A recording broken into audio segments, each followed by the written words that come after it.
Chapter 39. I was 23 years of age. Not another word had I heard to enlighten me on the subject of my expectations, and my 23rd birthday was a week gone. We had left Barnard's in more than a year, and lived in the Temple. Our chambers were in Garden Court, down by the river. Mr. Pocket and I had for some time parted company as to our original relations, though we continued on the best terms. Notwithstanding my inability to settle to anything, which I hope arose out of the restless and incomplete tenure on which I held my means, I had a taste for reading, and read regularly so many hours a day. That matter of Herbert's was still progressing, and everything with me was as I have brought it down to the close of the last preceding chapter. Business had taken Herbert on a journey to Marseilles. I was alone, and had a dull sense of being alone. Dispirited and anxious, long hoping that tomorrow or next week would clear my way, and long disappointed, I sadly missed the cheerful face and ready response of my friend. It was wretched weather, stormy and wet, and mud, deep in all the streets. Day after day, a vast heavy veil had been driving over London from the east, and it drove still, as if in the east there were an eternity of cloud and wind. So furious had been the gusts, that high buildings in town had had the leads stripped off their roofs, and in the country, trees had been torn up, and sails of windmills carried away, and gloomy accounts had come in from the coast, of shipwreck and death. Violent blasts of rain had accompanied these rages of wind, and the day just closed as I sat down to read had been the worst of all. Alterations have been made in that part of the Temple since that time, and it has not now so lonely a character as it had then, nor is it so exposed to the river. We lived at the top of the last house, and the wind rushing up the river shook the house that night, like discharges of cannon, or breakings of a sea. When the rain came with it and dashed against the windows, I thought, raising my eyes to them as they rocked, that I might have fancied myself in a storm-beaten lighthouse. Occasionally, the smoke came rolling down the chimney as though it could not bear to go out into such a night, and when I set the doors open and looked down the staircase lamps were blown out, and when I shaded my face with my hands and looked through the black windows, opening them ever so little was out of the question in the teeth of such wind and rain, I saw that the lamps in the court were blown out, and that the lamps on the bridges and the shore were shuddering, and that the coal fires in barges on the river were being carried away before the wind like red-hot splashes in the rain. I read with my watch upon the table, purposing to close my book at 11 o'clock. As I shut it, St. Paul's, and all the many church clocks in the city, some leading, some accompanying, some following, struck that hour. The sound was curiously flawed by the wind, and I was listening, and thinking how the wind assailed and tore it, when I heard a footstep on the stair. What nervous folly made me start, and awfully connect it with the footstep of my dead sister, matters not. It was past in a moment, and I listened again, and heard the footstep stumble in coming on. Remembering then, that the staircase lights were blown out, I took up my reading lamp and went out to the stairhead. Whoever was below had stopped on seeing my lamp, for all was quiet. "There is some one down there, is there not?" I called out, looking down. "Yes," said a voice from the darkness beneath. "What floor do you want?"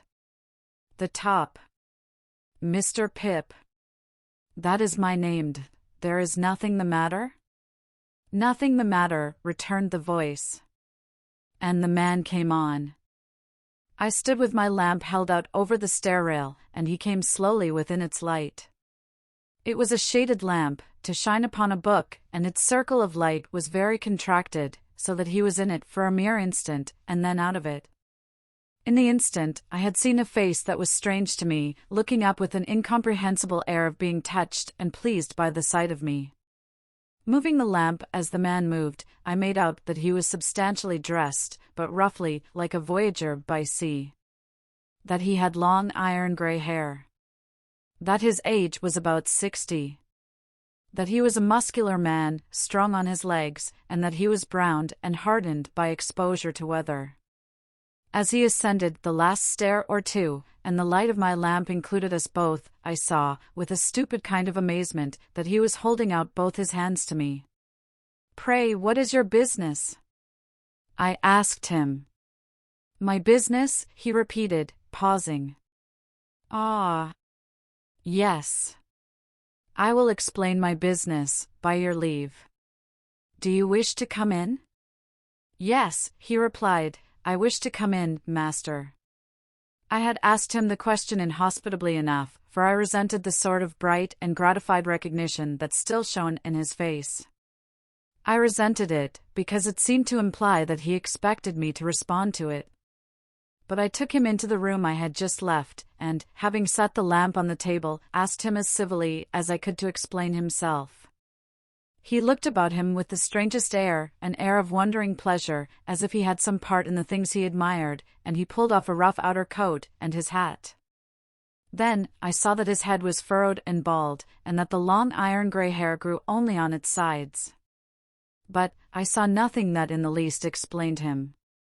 On the contrary, I saw him next moment, once more holding out both his hands to me. What do you mean? Said I, half suspecting him to be mad. He stopped in his looking at me, and slowly rubbed his right hand over his head. It's disappointing to a man, he said, in a coarse broken voice, arter having looked for ards so distant, and come so fur, but you're not to blame for that, neither on us is to blame for that. I'll speak in half a minute. Give me half a minute, please. He sat down on a chair that stood before the fire, and covered his forehead with his large brown veinous hands. I looked at him attentively then, and recoiled a little from him, but I did not know him. There's no one nigh, said he, looking over his shoulder, is there? Why do you, a stranger coming into my rooms at this time of the night, ask that question? Said I. You're a game one, he returned, shaking his head at me with a deliberate affection, at once most unintelligible and most exasperating. I'm glad you've growed up, a game one. But don't catch hold of me. You'd be sorry arterwards to have done it. I relinquished the intention he had detected, for I knew him. Even yet I could not recall a single feature, but I knew him. If the wind and the rain had driven away the intervening years, had scattered all the intervening objects, had swept us to the churchyard where we first stood face to face on such different levels, I could not have known my convict more distinctly than I knew him now as he sat in the chair before the fire. No need to take a file from his pocket and show it to me, no need to take the handkerchief from his neck and twist it round his head, no need to hug himself with both his arms, and take a shivering turn across the room, looking back at me for recognition. I knew him before he gave me one of those aids, though, a moment before, I had not been conscious of remotely suspecting his identity. He came back to where I stood, and again held out both his hands. Not knowing what to do, for, in my astonishment, I had lost my self-possession, I reluctantly gave him my hands. He grasped them heartily, raised them to his lips, kissed them, and still held them. You acted noble, my boy, said he. Noble, Pip. And I have never forgot it. At a change in his manner, as if he were even going to embrace me, I laid a hand upon his breast and put him away. Stay, said I, keep off. If you are grateful to me for what I did when I was a little child, I hope you have shown your gratitude by mending your way of life. If you have come here to thank me, it was not necessary. Still, however you have found me out, there must be something good in the feeling that has brought you here, and I will not repulse you, but surely you must understand that, my attention was so attracted by the singularity of his fixed look at me, that the words died away on my tongue. You was saying, he observed, when we had confronted one another in silence, that surely I must understand. What, surely must I understand? That I cannot wish to renew that chance intercourse with you of long ago, under these different circumstances. I am glad to believe you have repented and recovered yourself. I am glad to tell you so. I am glad that, thinking I deserve to be thanked, you have come to thank me. But our ways are different ways, none the less. You are wet, and you look weary. Will you drink something before you go? He had replaced his neckerchief loosely, and had stood, keenly observant of me, biting a long end of it. I think, he answered, still with the end at his mouth, and still observant of me, that I will drink, I thank you, afore I go. There was a tray ready on a side table. I brought it to the table near the fire, and asked him what he would have. He touched one of the bottles without looking at it or speaking, and I made him some hot rum and water. I tried to keep my hand steady while I did so, but his look at me as he leaned back in his chair with the long draggled end of his neckerchief between his teeth, evidently forgotten, made my hand very difficult to master. When at last I put the glass to him, I saw with amazement that his eyes were full of tears. Up to this time I had remained standing, not to disguise that I wished him gone. But I was softened by the softened aspect of the man, and felt a touch of reproach. "I hope," said I, hurriedly putting something into a glass for myself, and drawing a chair to the table, "that you will not think I spoke harshly to you just now. I had no intention of doing it, and I am sorry for it if I did. I wish you well and happy." As I put my glass to my lips, he glanced with surprise at the end of his neckerchief, dropping from his mouth when he opened it, and stretched out his hand. I gave him mine, and then he drank, and drew his sleeve across his eyes and forehead. "How are you living?" I asked him. "I've been a sheep farmer, stock breeder, other trades besides, away in the New World," said he, "many 1,000 miles of stormy water off from this." "I hope you have done well?" "I've done wonderfully well. There's others went out alongier me as has done well too, but no man has done nigh as well as me. I'm famous for it." "I am glad to hear it." "I hope to hear you say so, my dear boy." Without stopping to try to understand those words or the tone in which they were spoken, I turned off to a point that had just come into my mind. "Have you ever seen a messenger you once sent to me?" I inquired, "since he undertook that trust?" "Never set eyes upon him." "I warn't likely to it. He came faithfully, and he brought me the 2 1-pound notes. I was a poor boy then, as you know, and to a poor boy they were a little fortune. But, like you, I have done well since, and you must let me pay them back. You can put them to some other poor boy's use." I took out my purse. He watched me as I laid my purse upon the table and opened it, and he watched me as I separated 2 1-pound notes from its contents. They were clean and new, and I spread them out and handed them over to him. Still watching me, he laid them one upon the other, folded them longwise, gave them a twist, set fire to them at the lamp, and dropped the ashes into the tray. "May I make so bold," he said then, with a smile that was like a frown, and with a frown that was like a smile, "as ask you how you have done well, since you and me was out on them lone shivering marshes?" "How?" "Ah." He emptied his glass, got up, and stood at the side of the fire, with his heavy brown hand on the mantel-shelf. He put a foot up to the bars, to dry and warm it, and the wet boot began to steam, but he neither looked at it, nor at the fire, but steadily looked at me. It was only now that I began to tremble. When my lips had parted, and had shaped some words that were without sound, I forced myself to tell him, though I could not do it distinctly, that I had been chosen to succeed to some property. "Might a mere warmint ask what property?" said he. I faltered, "I don't know." "Might a mere warmint ask whose property?" said he. I faltered again, "I don't know." "Could I make a guess, I wonder," said the convict, "at your income since you come of age? As to the first figure now." 5? With my heart beating like a heavy hammer of disordered action, I rose out of my chair, and stood with my hand upon the back of it, looking wildly at him. "Concerning a guardian," he went on. "There ought to have been some guardian, or such like, whiles you was a minor. Some lawyer, maybe. As to the first letter of that lawyer's name now. Would it be J?" All the truth of my position came flashing on me, and its disappointments, dangers, disgraces, consequences of all kinds, rushed in such a multitude that I was borne down by them and had to struggle for every breath I drew. "Put it," he resumed, "as the employer of that lawyer whose name begun with a J, and might be Jaggers, put it as he had come oversea to Portsmouth, and had landed there, and had wanted to come on to you. However, you have found me out, you says just now.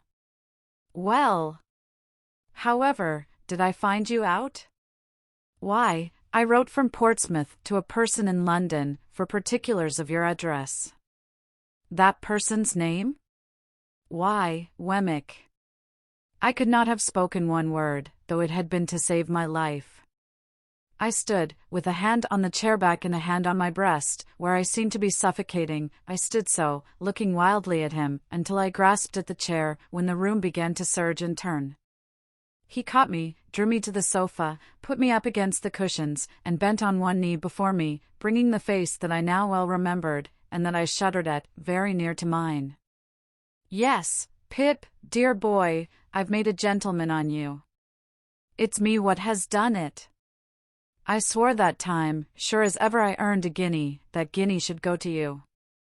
I swore arterwards, sure as ever I speculated and got rich, you should get rich. I lived rough, that you should live smooth, I worked hard, that you should be above work. What odds, dear boy? Do I tell it, for you to feel a obligation? Not a bit. I tell it, for you to know as that there hunted Dunhill dog what you kept life in, got his head so high that he could make a gentleman, and, Pip, you're him. The abhorrence in which I held the man, the dread I had of him, the repugnance with which I shrank from him, could not have been exceeded if he had been some terrible beast.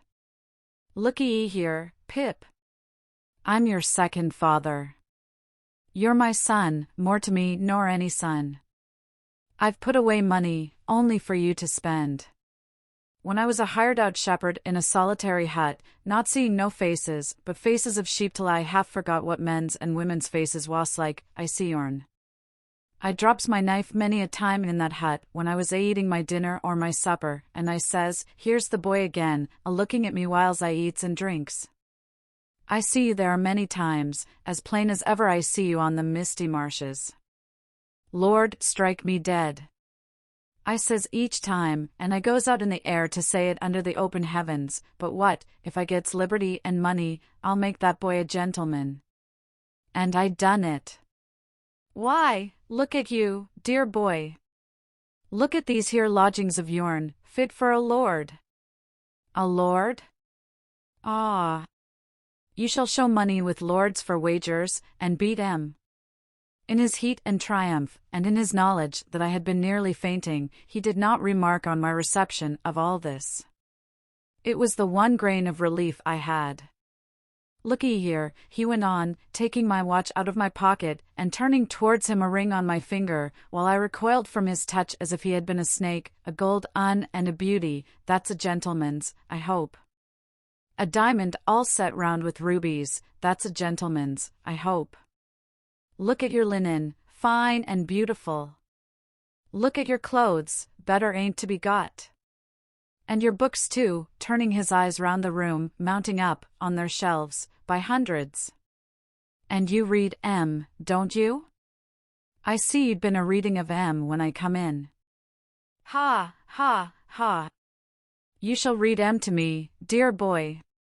And if they're in foreign languages what I don't understand, I shall be just as proud as if I did. Again he took both my hands and put them to his lips, while my blood ran cold within me. Don't you mind talking, Pip, said he, after again drawing his sleeve over his eyes and forehead, as the click came in his throat which I well remembered, and he was all the more horrible to me that he was so much in earnest. You can't do better nor keep quiet, dear boy. You ain't looked slowly forward to this as I have, you wasn't prepared for this as I was. But didn't you never think it might be me? Oh no, no, no, I returned, never, never. Well, you see it was me, and single-handed. Never a soul in it but my own self and Mr. Jaggers. Was there no one else? I asked. No, said he, with a glance of surprise, who else should there be? And, dear boy, how good-looking you have growed. There's bright eyes somewheres, eh? Isn't there bright eyes somewheres, what you love the thoughts on? Oh, Estella, Estella. They shall be yourn, dear boy, if money can buy 'em.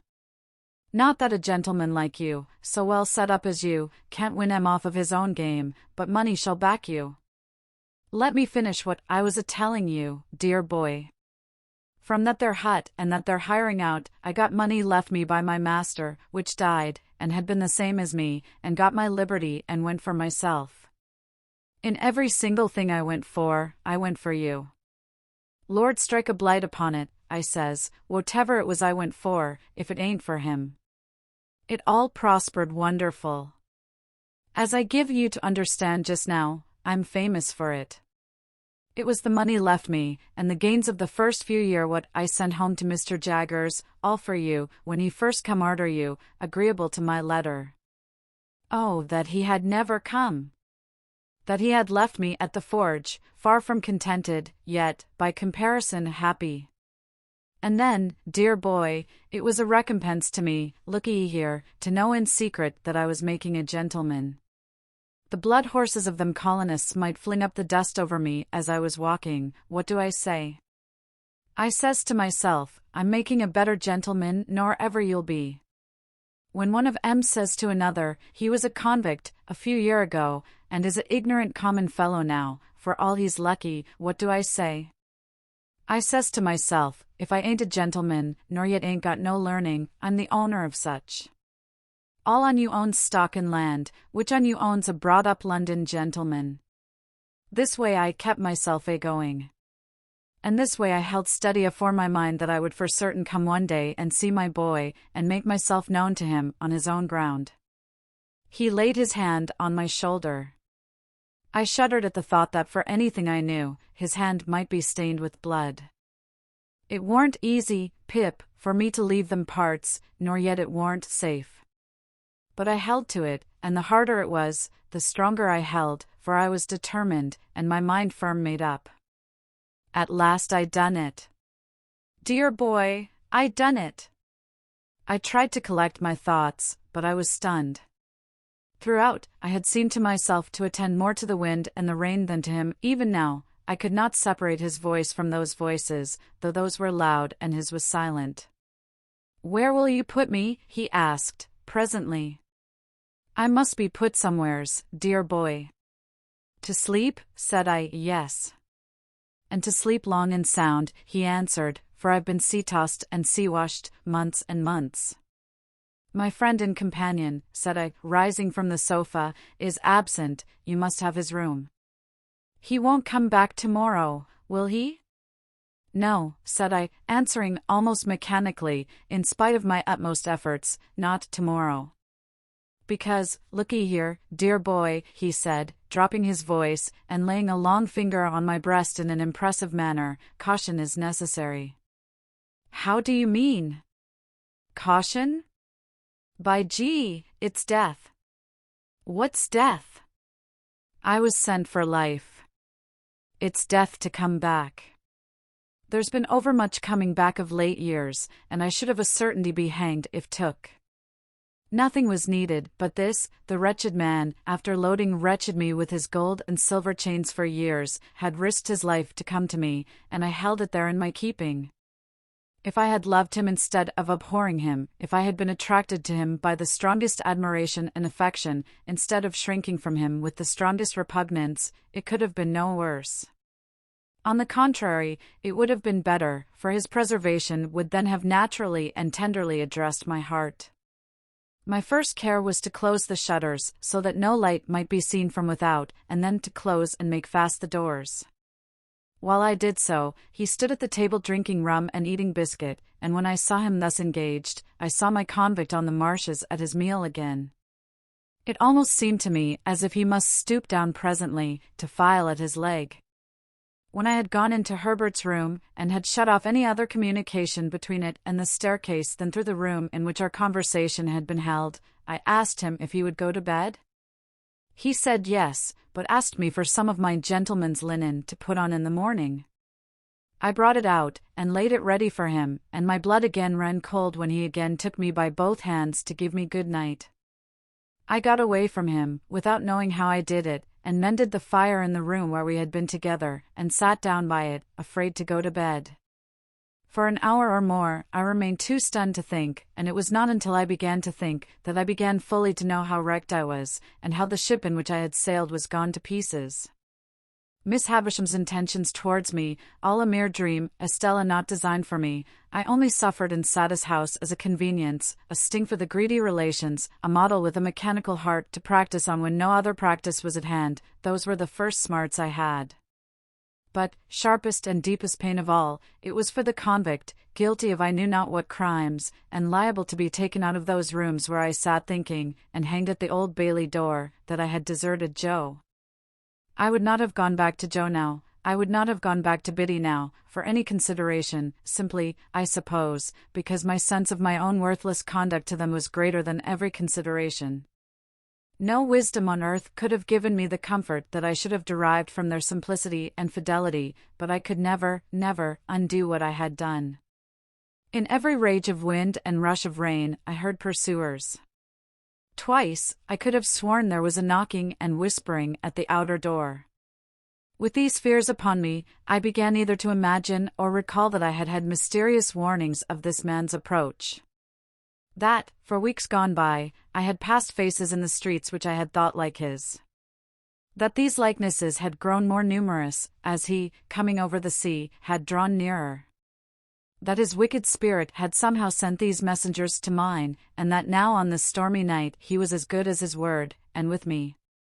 Crowding up with these reflections came the reflection that I had seen him with my childish eyes to be a desperately violent man, that I had heard that other convict reiterate that he had tried to murder him, that I had seen him down in the ditch tearing and fighting like a wild beast. Out of such remembrances I brought into the light of the fire a half-formed terror that it might not be safe to be shut up there with him in the dead of the wild solitary night. This dilated until it filled the room, and impelled me to take a candle and go in and look at my dreadful burden. He had rolled a handkerchief round his head, and his face was set and lowering in his sleep.